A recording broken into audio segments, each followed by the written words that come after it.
Quem pode glorificar a Deus nessa noite? Quem pode exaltar o nome do Senhor nessa noite? O Espírito de Deus está conosco. O Espírito de Deus está entre nós.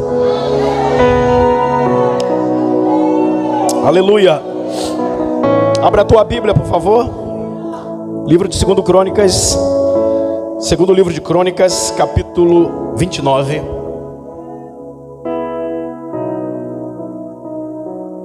Segundo livro das Crônicas dos Reis de Israel, capítulo 29.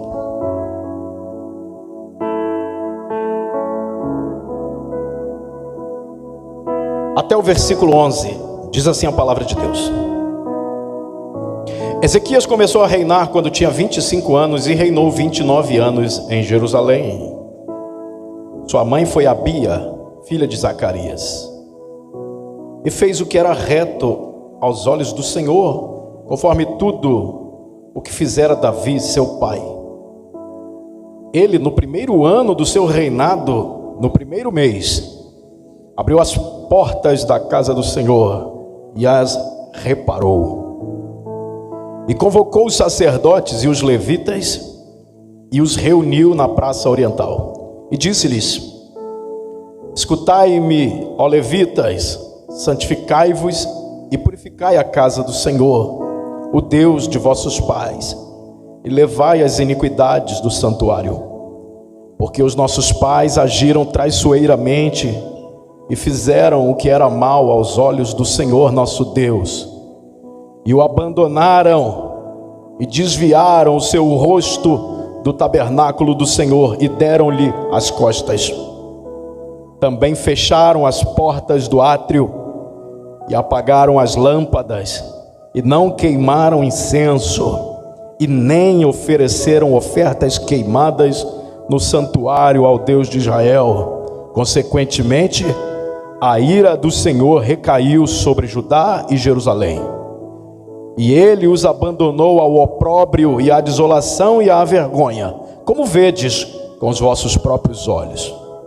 Por isso, vede os nossos pais que caíram pela espada, e os nossos filhos e as nossas filhas, e as nossas mulheres que estão em cativeiro. Agora está em meu coração que façamos um pacto com o Senhor, o Deus de Israel, para que a sua ardente ira se aparte de sobre nós. Filhos meus, não sejais negligentes, porque o Senhor vos escolheu para estardes diante dele, para o servir, para serdes os seus ministros e para queimarem o incenso. Amém? Se assenta aí, por favor, e aperta o cinto em nome de Jesus. Vamos que vamos. Louvado seja Deus. É um tema muito responsivo, um tema muito difícil de ministrar, porque ele é sugestivo, né, irmão? A gente já entende muito bem do que se trata. Uma conferência de avivamento com o tema despertai já deixa claro para nós que não existe avivamento sem despertamento. E o texto de Paulo também é muito claro, né? Desperta, ó tu que dormes.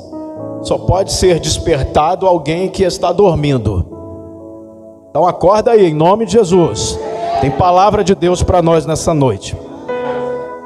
O que acontece? Esse texto é muito conhecido, é o avivamento de Ezequias. Ezequias foi um dos maiores reis da história de Israel, né? Davi, Josafá, Zedequias, Josias, esses homens marcaram seu tempo pela sua fidelidade a Deus. Todavia, o rei Zedequias, que começou a reinar com 25 anos de idade, ele recebeu uma herança maldita. Os dias em que Ezequias ministrou, foi rei sobre Israel, eram dias maus, eram dias terríveis. Para você entender o que se passava e por que foi necessário um avivamento para mudar a história da nação, você precisa compreender o que o pai de Ezequias fez. O rei Acás era o pai dele.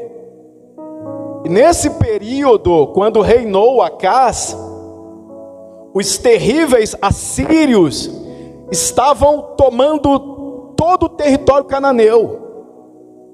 Eles atacaram o país da Síria, tomaram Damasco, capital da Síria, estavam invadindo o reino do norte para levá-los para o cativeiro no ano 722 a.C., e estavam descendo para tomar também o reino de Judá.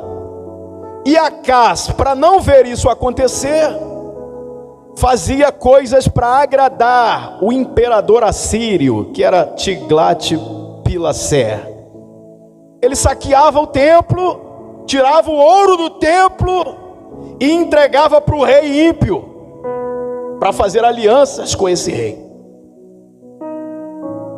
E quando esse rei ímpio atacou Damasco, a capital da Síria,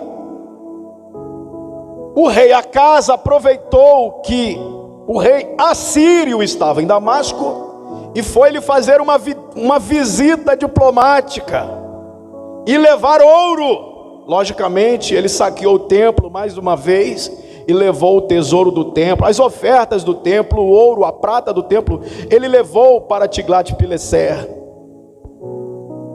Mas quando ele chegou em Damasco, ele teve uma epifania, ele teve uma visão inovadora. Essa passagem você só encontra no livro de Reis, que é o texto paralelo ao de Crônicas. A Bíblia diz que Acás viu o altar de Damasco, um altar diferente do altar do templo lá em Jerusalém. Era um altar diferente, e ele viu aquele altar e ficou apaixonado por ele. Imediatamente começou a desenhar o altar, tirou as medidas, fez uma planta do altar, desenhou o altar, enrolou o rascunho, deu a um mensageiro, e o mensageiro desceu com o protótipo do altar de Damasco para Jerusalém e entregou na mão do sacerdote Urias, que era ministro do Senhor no templo. E a ordem era clara: eu quero esse altar pronto quando eu vier de Damasco. Eu quero esse altar no templo quando eu voltar de Damasco. É uma inovação que eu vou fazer no templo. As coisas estão muito devagar no templo. Eu quero mudar o padrão e o conceito da adoração no templo. Então ele desenhou um altar novo, um altar que ele viu numa cultura pagã, e mandou o sacerdote fazer uma cópia, um altar igual ao que ele viu em Damasco. Então o sacerdote Urias edificou um altar de pedra de acordo com as medidas e orientações que ele recebeu. Se você conhece um pouco do templo, você sabe que o altar do sacrifício, que era o grande altar de bronze, ficava em frente à porta do lugar santo, em frente à porta do santuário. Então ele colocou o altar de pedra, o altar de Damasco, depois do altar de bronze, do altar do holocausto, o altar do sacrifício. E o altar do sacrifício ficou entre a porta do santuário e o altar de Damasco. Dois altares ficaram em frente à porta. Tinha a porta, o altar do holocausto, que era o altar de bronze que Salomão fez, e depois dele o altar de Damasco. Quando Acás voltou de Damasco e ele viu o altar prontinho, Urias disse: eu fiz como o Senhor mandou. E ele disse: tudo bem, mas tem uma coisa errada, tem que tirar o altar de bronze. Não é só fazer um outro altar paralelo, tem que tirar ele daqui. Ele está entre o altar de Damasco e a porta do Senhor. Tira ele daí. Então Urias tirou o altar de cobre, o altar do holocausto, e colocou para o lado do templo, do lado norte do templo. E assim o altar de Damasco ficou estabelecido dentro do templo de Jerusalém, no lugar do altar do Senhor. Foi assim que começou a miséria nos dias de Ezequias. Foi esse povo que ele encontrou, um povo totalmente desviado de Deus, afastado de Deus, porque mexeram em coisas que não se podem mexer. Por isso foi necessário um avivamento, porque quando as coisas estão erradas, só um avivamento pode trazer o povo de volta para a vontade de Deus. Só um avivamento resolve. Pastor, por que não pode trocar o altar? Que aquele altar de bronze era o altar onde morriam os sacrifícios e o pecado era expiado. Vamos contextualizar. Tirar o altar do sacrifício é a mesma coisa que tirar a cruz do evangelho. É a mesma coisa. Isso te parece estranho? Nós estamos vivendo dias em que precisamos de um avivamento urgente. Por quê? Porque existe um evangelho paralelo, um evangelho que não é o evangelho de Jesus Cristo. Paulo disse que se porventura aparecer um outro evangelho que não seja o evangelho de Jesus, esse evangelho tem que ser considerado anátema. Ele é maldito, não importa se seja um apóstolo ou um anjo que pregue esse evangelho. Se ele não é o evangelho de Cristo, ele é um evangelho maldito. E existe um evangelho aí massageador de ego, um evangelho sem cruz, um evangelho sem santidade, um evangelho sem compromisso, um evangelho sem submissão, um evangelho sem poder de Deus, evangelho sem Cristo como Senhor. É por isso que nós precisamos de um despertamento urgente, porque esse evangelho não é o evangelho de Jesus Cristo, é um evangelho importado. Esse evangelho coach, essa graça barata, essa hipergraça, é a moda de agora, a hipergraça, o evangelho dos coaches. Esse evangelho veio importado, ele não é o evangelho brasileiro, muito menos o evangelho da Bíblia, ele é o evangelho americanizado. Trouxeram isso para cá, não é o evangelho de Cristo, não é o evangelho da Bíblia, e ele não tem a cruz de Cristo. Então não tem como eu falar de despertamento se eu não mostrar para nós, se a gente não entender que nós estamos dormindo, e a gente não está percebendo que trocaram o altar. O que acontece quando troca o altar? Quando o Acais tirou o altar, ele disse assim: tira também a bacia. Do lado do altar tinha uma bacia de bronze, era o mar de bronze, o mar de fundição. Ele ficava em cima de 12 touros de boi, era a base, 12 touros de boi, tudo de bronze. Touros de boi, touros de bronze. Touros de bronze. Para você ter uma ideia do tamanho daquilo, cabia 85 mil litros d'água naquela bacia, o mar de fundição. Ele disse: tirem daí. Ele soltou a cinta de cobre que segurava a bacia nos bois e colocou em cima de um pavimento de pedra. Ele tirou a bacia. É isso que acontece quando a gente troca o altar.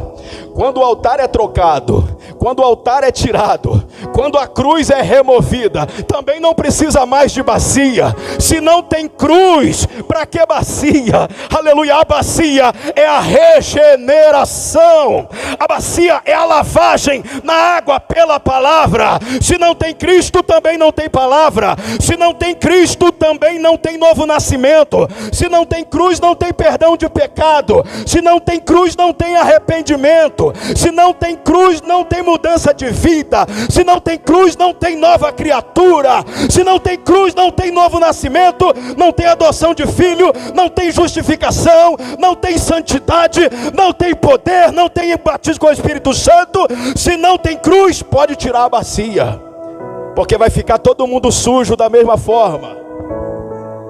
Os sacerdotes usavam o altar, sujavam suas vestes, mas se lavavam na bacia. Mas como tirou o altar, pode tirar também a bacia. O que ele vai fazer com aquele monte de bronze? Pagar impostos para o inimigo, ser vassalo do inimigo. Tem mais. O que ele fez? Ele apagou as lâmpadas do candelabro. Eram 10 candelabros de ouro. Cada um tinha 35 quilos de ouro. 350 quilos de ouro. 10 candelabros dentro do lugar santo. Ele apagou todas as lâmpadas. E disse, não precisa mais ficar se preocupando. Acende lâmpada, apaga a lâmpada. Esquece isso aí. Apaga tudo. Quando a gente remove o altar, a presença do Espírito Santo vai embora.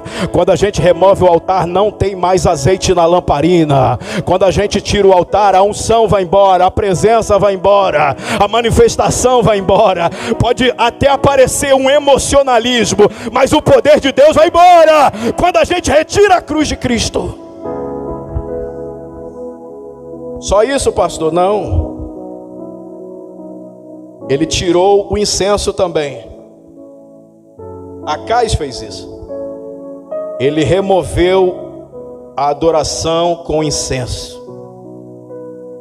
Os sacerdotes entravam ali 2 vezes por dia para queimar incenso, de manhã e de tarde. E o incenso era a intercessão deles, era a oração deles, era um momento íntimo deles com Deus. Mas ele mandou cortar o incenso, não precisa mais. Tudo começa quando troca o altar. Tudo começa quando a gente decide retirar marcos antigos que não podem ser removidos. A gente pode mudar a cor a tinta da parede. A gente pode mudar o estilo do louvor. A gente pode mudar o tamanho dos bancos. A gente pode mudar uma série de coisas, mas não pode tirar a cruz do nosso culto. Não pode tirar Jesus da nossa mensagem. Não pode tirar o óleo do azeite, não pode tirar a queima de incenso dos nossos cultos.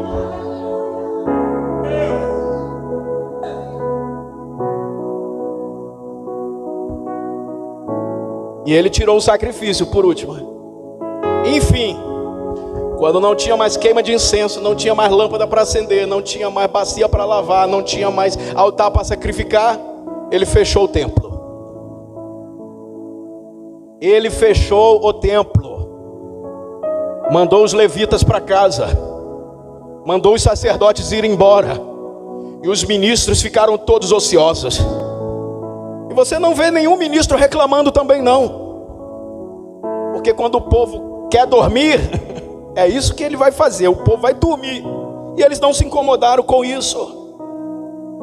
Agora eu te pergunto, você que é ministro de Deus, você que é homem de Deus, você que é mulher de Deus, você não acha muito estranho ficar parado sem fazer nada para Deus? Quanto tempo mais você não prega? Tem quanto tempo que você não canta? Tem quanto tempo que você não visita? Tem quanto tempo que você não evangeliza? Tem quanto tempo que você não serve? Tem quanto tempo que você não exerce o chamado? Tem quanto tempo que os seus frutos não são mais vistos? Tem alguma coisa errada? Você precisa despertar desse sono em nome de Jesus Cristo.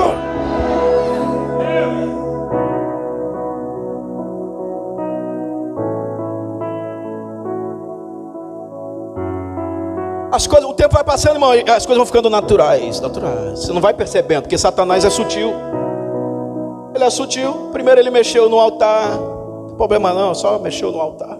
Depois ele mexeu na bacia, depois ele mexeu no candelabro, depois ele mexeu no altar de incenso. E devagarzinho ele foi tirando as coisas básicas da adoração, do culto e do serviço. Depois ele disse, eu não preciso mais dos ministros.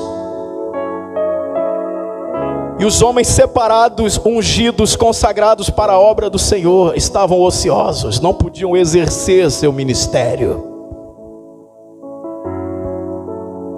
O que Acais fez?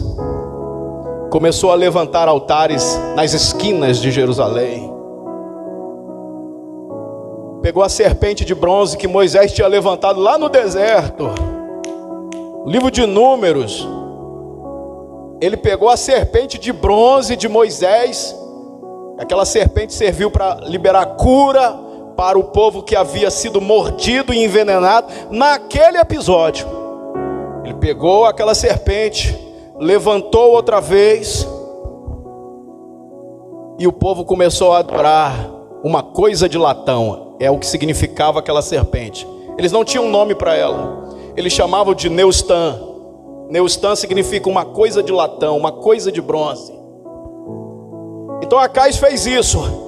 Removeu o que não podia remover e edificou o que não podia se edificar. Quando essas coisas acontecem, o avivamento é necessário, o avivamento é preciso. É importante que venha o avivamento. Preste atenção, um povo de Deus sério, povo de Deus pentecostal, povo de Deus que é cheio do Espírito Santo, não consegue viver sem algumas coisas. Ele não consegue viver sem alguns elementos básicos. Por exemplo, ele não consegue participar de um culto frio. Ele não se adapta. Ele tem o DNA pentecostal, ele não consegue. Segundo, ele não consegue participar de um culto que não tenha a palavra de Deus pregada. Ele é pentecostal, ele tem Deus da vida. Ele não consegue participar de um culto que não tenha poder de Deus, não tenha salvação, não tenha conversão. Ele não consegue participar de um culto onde não é falado no nome de Jesus Cristo. Aleluia! Pastor, nada disso faz falta para mim. Desperta do teu sono, Cristo te esclarecerá. Cristo te esclarecerá.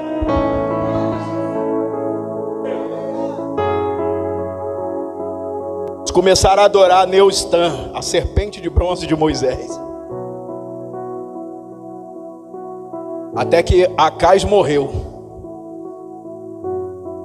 E Ezequias, com 25 anos de idade, começou a reinar.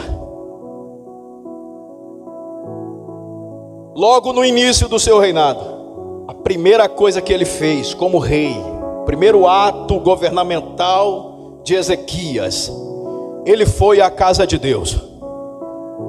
Ele foi para o templo. Ele foi ver como estava o templo.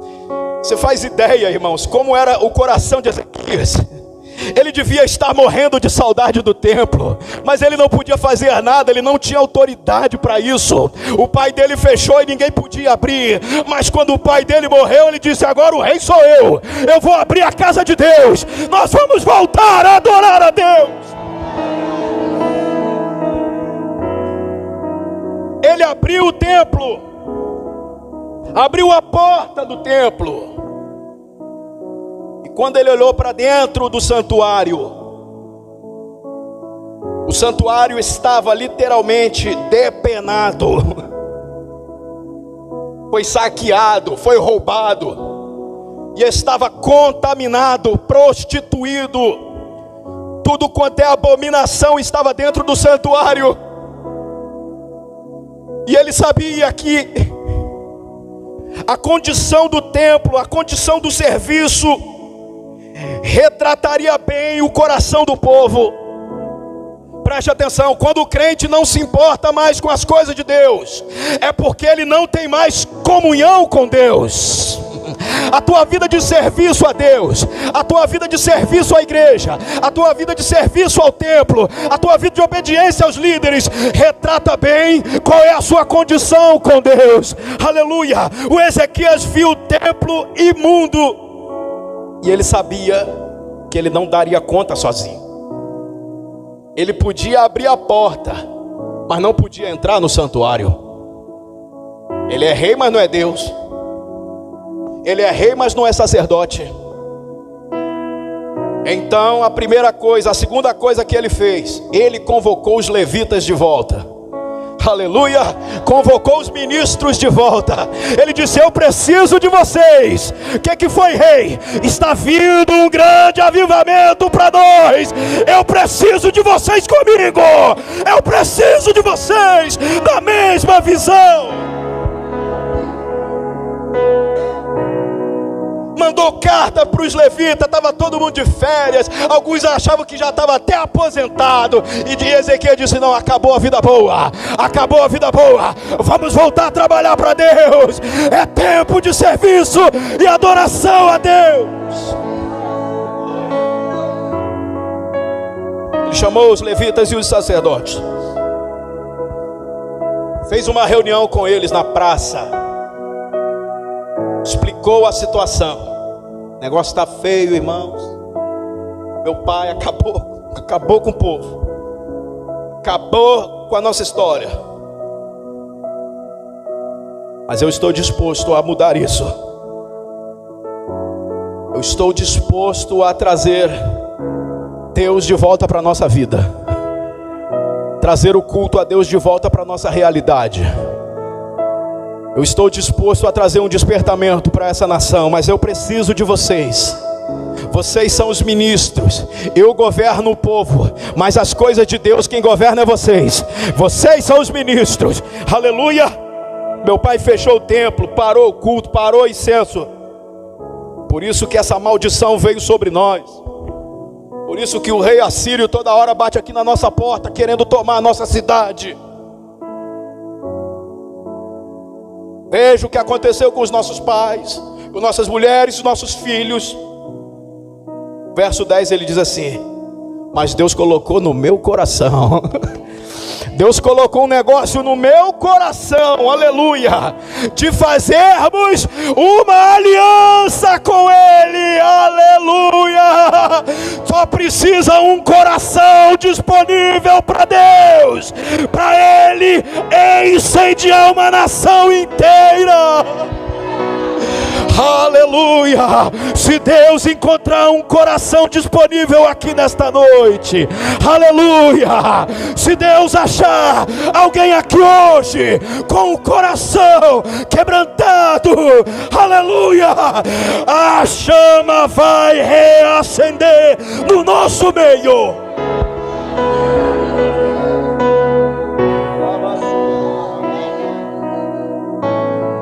Deus colocou no meu coração para a gente fazer um pacto com Ele. Ele vai afastar a ira dele de sobre nós. A nossa história vai mudar. Ele vai virar o nosso cativeiro, aleluia. Vai ficar tudo de novo, tudo novo de novo. Vai mudar a nossa sorte. Aí ele se dirige aos levitas e aos sacerdotes e faz um apelo.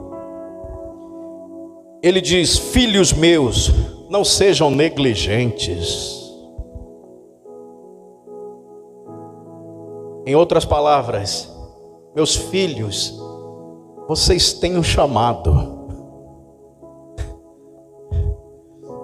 Eu não posso fazer o que vocês fazem. Eu preciso que vocês exerçam a função de vocês. Eu preciso que vocês comecem a trabalhar de novo para Deus. Eu preciso que vocês coloquem a mão no arado de novo. Eu preciso que vocês peguem a chuteira de volta que vocês penduraram. Eu preciso que vocês cancelem a aposentadoria. Aleluia. Eu preciso que vocês sejam diligentes e não negligentes, porque o Senhor vos escolheu. Eu preciso que vocês sejam diligentes, porque não fui eu que chamei vocês, foi Deus que escolheu, foi Deus que escolheu, foi Deus quem escolheu. Levanta a tua mão, por favor, que eu quero profetizar sobre a tua vida. Quem te chamou foi Deus. Quem te chamou foi Deus. Hoje é noite de você despertar. Hoje é noite de você retornar. Você vai voltar a queimar incenso. Você vai voltar a tomar, a se lavar na bacia. Você vai voltar a sacrificar. Você vai voltar a acender a chama do candelabro. Porque quem te chamou foi Deus.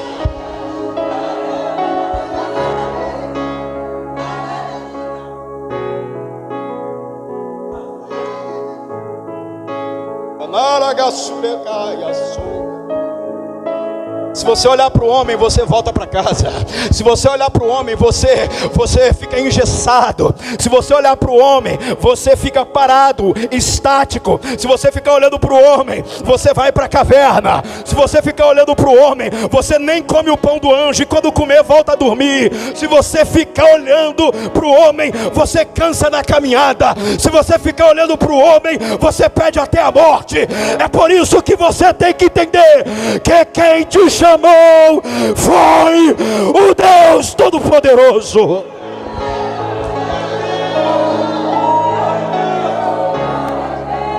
Foi Deus quem chamou você, meu irmão. Foi Ele quem te separou para a obra. Foi Ele quem te consagrou para o ministério.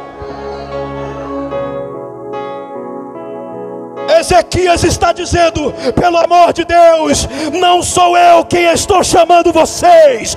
Quem consagrou vocês foi o Deus de Israel. Ele separou vocês para estarem junto dele. Aleluia. Você foi chamado para estar pertinho de Deus, para estar junto de Deus. Aleluia. Não sei quanto tempo você pode estar afastado, não importa. Você foi chamado para estar perto. Você foi chamado para estar junto. Você foi chamado para servi-lo, servir a esse Deus. Você foi chamado para ser ministro desse Deus. Está escrito no verso 11. Você foi chamado para ser ministro desse Deus, para queimar incenso a esse Deus. Pastor, eu tenho que comprar incenso e queimar. Não, você tem que arder na adoração. Você tem que arder na oração. Você tem que arder no clamor, arder na glorificação, arder no louvor. É assim que crente queima incenso. Quando você queima incenso, a fumaça sobe. Quando você queima incenso, você desaparece na fumaça. Quando você queima incenso, Deus desce na nuvem. Quando você queima incenso, Deus é glorificado.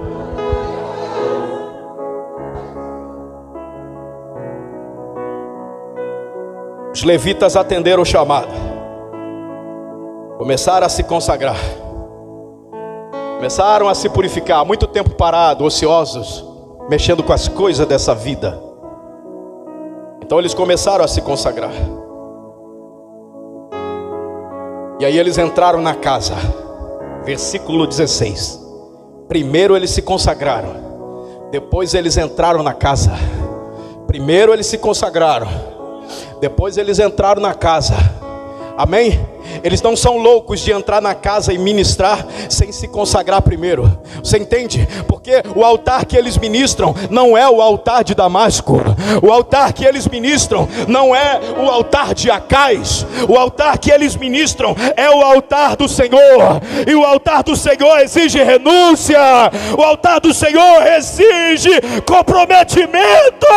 O altar do Senhor exige sacrifício e vida no altar, vida consagrada. E não adianta, irmãos, isso não vai mudar, porque em dogmas não se mexe. Eles entraram na casa e foram tirando toda impureza, um monte de altar pagão, um monte de pintura pagã, foram tirando todo o lixo que o Acais colocou lá dentro.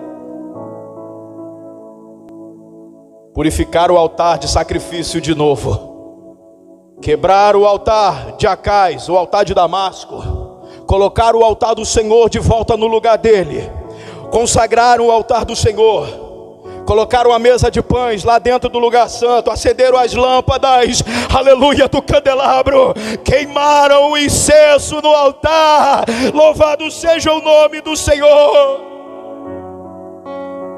E o templo foi reconsagrado ao Senhor. Quando Ezequias viu que os levitas tinham feito aquilo que ele não podia fazer, então ele chamou os príncipes de Judá, convocou a nobreza de Judá e disse: vamos para o templo, a festa vai começar, aleluia.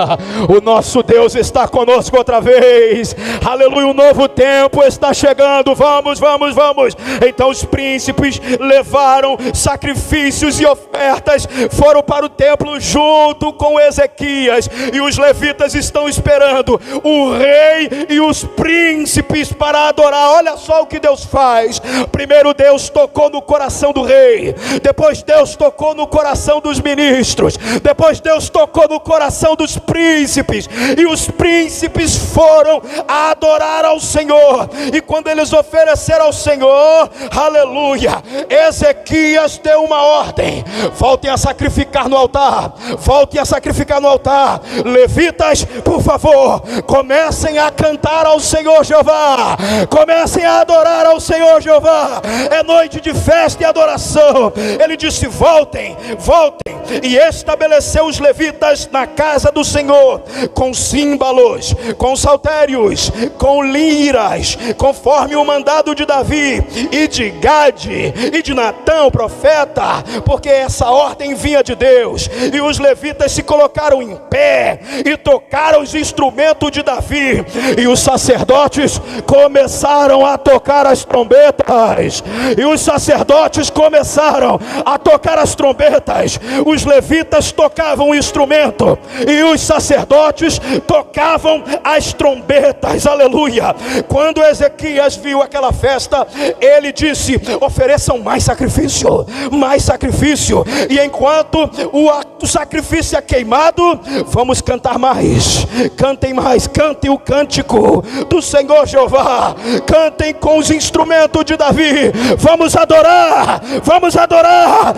Ezequias estava com saudade, Ezequias estava com muita saudade de um culto fervoroso, aleluia. E o povo começou a adorar, eles começaram a cantar e a louvar e a cantar, aleluia. Eram os príncipes e os levitas e o rei. Mas aí, quando o fogo pegou no coração do rei, pegou no coração dos levitas e pegou no coração dos príncipes, verso 28, toda a congregação se prostrou com o rosto em terra. Toda a congregação se prostrou com o rosto em terra, porque eles não suportaram o poder do louvor, o poder da presença, o poder, aleluia, da palavra. Eles se prostraram. E os cantores continuavam cantando enquanto eles se prostravam, e os sacerdotes continuavam tocando trombetas enquanto eles se prostravam. E quando estavam finalizando o holocausto, todos estavam presentes e se inclinaram e adoraram. Então Ezequias chamou os príncipes de novo e falou para os levitas: vamos cantar uma música diferente, vamos cantar as músicas de Davi e de Asaf, vamos cantar os salmos de Davi e de Asaf, aleluia. Eles comporam uma música juntos, eles fizeram um salmo junto, e a letra era bem assim: o Senhor é bom e a sua misericórdia dura para sempre. Aleluia. Ezequias disse: vamos cantar as músicas de Davi, vamos cantar as músicas de Asaf. E começaram a cantar, e eles se encheram de alegria, aleluia. E eles curvaram a cabeça e se prostravam enquanto adoravam.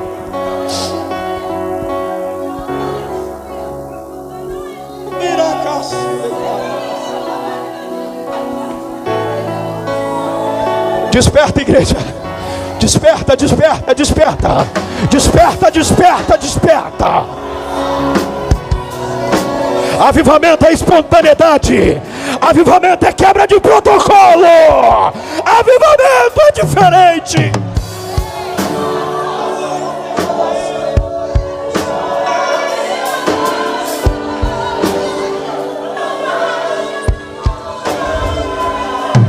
A congregação adorou, adorou, adorou. Eles começaram a adorar. E eles foram se ajuntando. O fogo foi pegando em Jerusalém. Um foi chamando o outro. E eles disseram: o nosso Deus voltou para casa. O nosso Deus voltou para casa. O nosso Deus voltou. Aleluia. Aleluia. Aleluia. Ezequias, não satisfeito, ele disse: está faltando alguma coisa. Está faltando alguma coisa. A gente precisa fazer uma festa. Vamos celebrar a Páscoa ao Senhor. Vamos celebrar uma Páscoa. Aleluia. Alguém falou para ele: ó rei, mas a Páscoa é no dia 14 do primeiro mês. Nós estamos no dia 14 do segundo mês. Ele disse: não tem problema, Deus vai receber assim mesmo.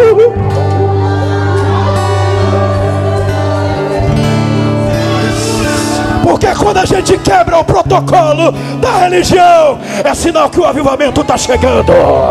Quem pode se colocar de pé nessa noite? Avivamento é espontâneo.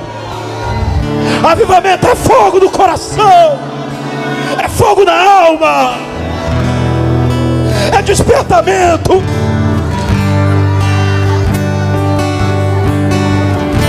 Avivamento não é um, não é dois. Avivamento é todo mundo incendiado.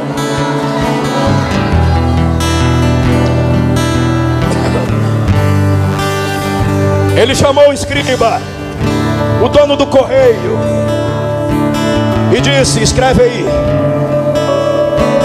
estou convidando todo Israel para vir celebrar a Páscoa conosco. Lembrando que Israel era dividido, sul e norte, reino do sul, reino de Israel. Quando o avivamento vem, não há mais divisão. Quando o avivamento vem, não há divisão. Pega isso aí. Quando o avivamento vem, pouco importa se você votou no Lula ou no Bolsonaro. Quando o avivamento vem, pouco importa se você é direita ou se é de esquerda. Quando o avivamento vem, a gente está pegando fogo. Fogo, fogo, fogo, fogo, fogo.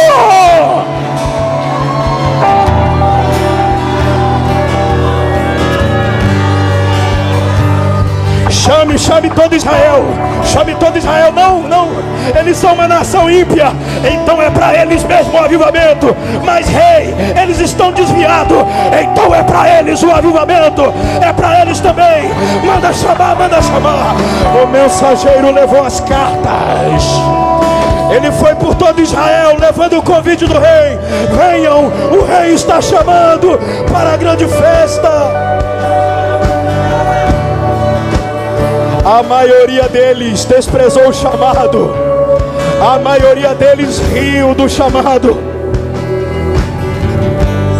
Mas a Bíblia diz que alguns de Manassés, alguns de Zebulon desceram a Jerusalém. E a Páscoa já estava com um mês de atraso. Mas o rei disse: o que vale é o nosso coração.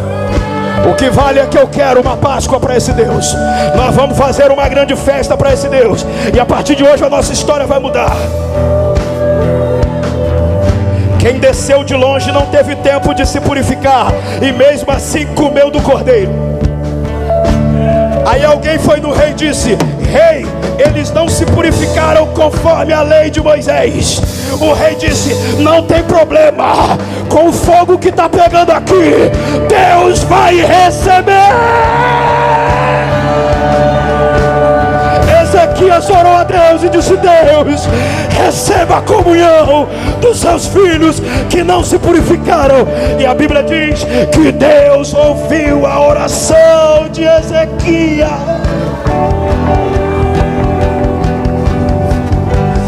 Eles celebraram a Páscoa, pastor Washington, E depois da Páscoa acontecia 7 dias de festa, a festa dos pães asmos, a festa da santificação.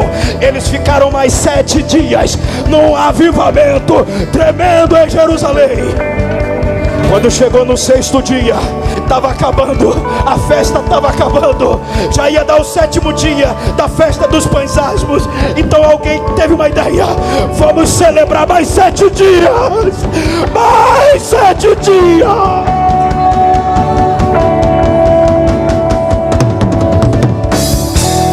A Páscoa, que era no 1º mês, foi celebrada no 2º. O impuro que não podia comer, comeu da Páscoa. A festa que era de 7 dias virou festa de 14 dias, porque isso é avivamento. É avivamento, é avivamento. Avivamento é despertamento. Avivamento é despertamento.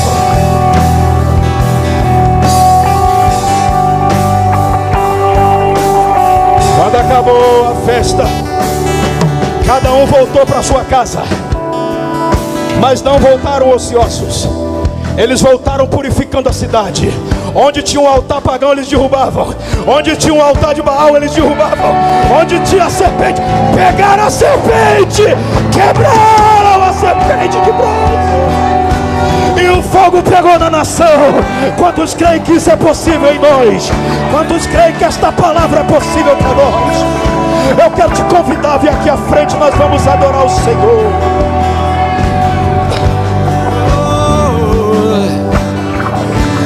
Ouvi o meu Senhor bater a porta e meu coração queimou. Ouvi o meu Senhor bater na porta e meu coração queimou. Eu não vou parar, gastarei minha vida aos seus pés. Eu não vou parar, gastarei minha vida aos seus pés. Eu tenho fogo cerrado em meu peito que não me dá descanso. Eu não tenho descanso. Eu tenho fogo cerrado em meu peito que não me dá descanso. Eu não tenho descanso. Deixa queimar. Está sentindo o fogo de Deus? Deixa queimar, deixa queimar. Avivamento começa com o coração incendiado. Deixa queimar. É um coração incendiado. É assim que começa um avivamento. Deixa queimar, deixa queimar. Deixa queimar, deixa queimar. Deixa queimar, deixa queimar. Larará, larará, larará, larará, larará, larará.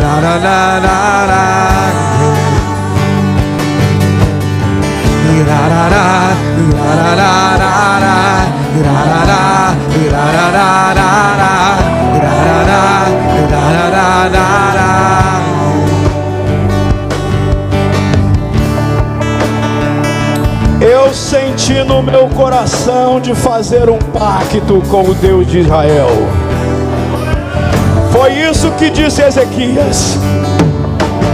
O sentimento de Ezequias inundou os levitas, que inundou os príncipes, que inundou Jerusalém, que inundou Israel. Aleluia.